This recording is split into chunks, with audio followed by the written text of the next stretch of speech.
ত্রাণ সহায়তার কারণে বাজারে বেড়েছে মোটা চালের চাহিদা, আর এই সুযোগে দাম বাড়িয়েছে কিছু অসাধু ব্যবসায়ী। এ নিয়ে বিস্তারিত জানাতে রাজধানীর কারওয়ান বাজার থেকে যোগ দিচ্ছেন রিপোর্টার সাইফুল ইসলাম। সাইফুল,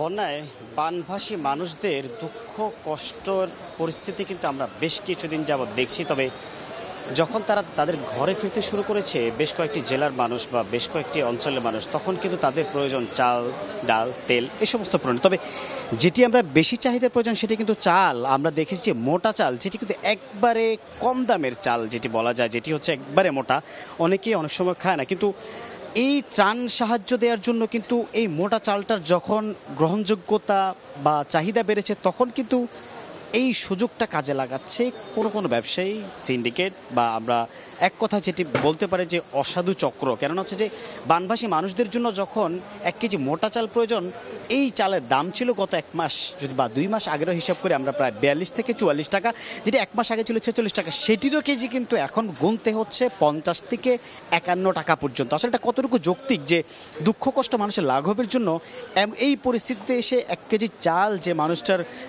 ঘর চলে গেছে, যে মানুষটার ঘর নেই, বন্যার কারণে সব শেষ হয়ে গেছে, তার 1 কেজি চাল ত্রাণের জন্য যখন তাদের প্রয়োজন, তখন কিন্তু এই চালের বাজারে অস্থিরতার কারণটা কি সেটা কিন্তু আসলে খতিয়ে দেখা হচ্ছে। কেননা বানভাসী মানুষদের প্রয়োজনে যে 1 কেজি চাল খাবে বা ভাত রান্না করে খাবে, সেটিরও কিন্তু সুযোগ দেওয়া হচ্ছে না। তার মানে কি এটাকে জিম্মি করে রাখছে তাদেরকে?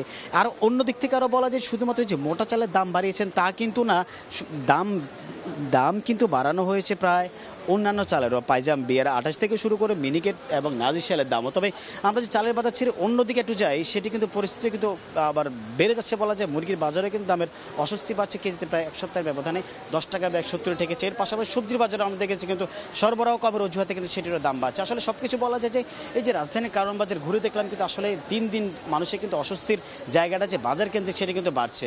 তবে এটি নিয়ন্ত্রণে কিন্তু সরকারের সমন্বিত পদক্ষেপের প্রয়োজন, এমনটাই কিন্তু ক্রেতারা মনে করছেন। এই ছিল আমার কাছ থেকে রাজধানীর কারওয়ান বাজারের সর্বশেষ পরিস্থিতি। বাজার পরিস্থিতি সবশেষ খবর জানতে সরাসরি যুক্ত ছিলাম রাজধানীর কারওয়ান বাজারে।